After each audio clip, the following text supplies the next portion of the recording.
হ্যাঁ, এই মুহূর্তে আমরা আছি জুতিতে। একটু রেস্ট নিলাম, কারণ হচ্ছে ফুয়েল আপ করলাম, প্লাস হচ্ছে রেস্ট নিলাম। রিজনটা হচ্ছে রোজা রেখে কখনোই একটানা গাড়ি চালাবেন না।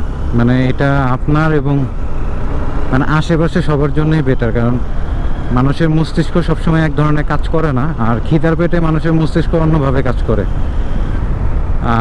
টোটালি রিভার্স ওয়েতে কাজ করে। যেমন আপনার রোজার দিনে দেখবেন মানুষের সাথে তর্কাতর্কি, রাগারাগি, মারামারি এগুলো বেশি হয়।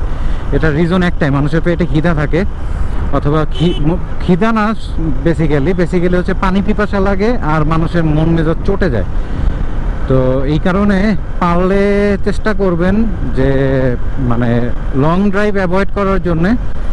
আর যদি ইনকেস যাওয়া লাগে সেক্ষেত্রে চেষ্টা করবেন হয়তো 50 অথবা 40 কিলো পর পর একটা করে ব্রেক দিতে, এবং সেটা স্পিডটা 100+ হবে না। হ্যাঁ, স্পিডটা রাখবেন হচ্ছে ম্যাক্স সর্বোচ্চ আপনার 60 থেকে 70 এর মধ্যে স্পিডটা রাখবেন। তাহলে আপনার বাতাসের সাথে আপনার যে বাধাটা, এই বাধাটা কমে যাবে এবং আপনার শরীর মানে দুর্বল আরও একটু কম হবে। এটা একটা জিনিস মাথায় রাখবেন।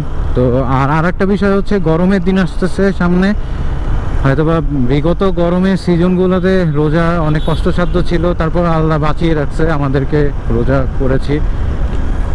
আর সামনের রোজার সময় যদি ইনকেস ইমার্জেন্সি, বললাম না যে ইনকেস অফ ইমার্জেন্সি, যদি আপনার মনে হয় যে না আমার ইয়া লাগবে, ট্যুর মানে যাইতে হবে অথবা আপনার ট্রাভেলিং করতে হবে, সেক্ষেত্রে গা হাত পা একটু ভিজিয়ে নেবেন, একটু রেস্ট দিবেন মাঝে মাঝে।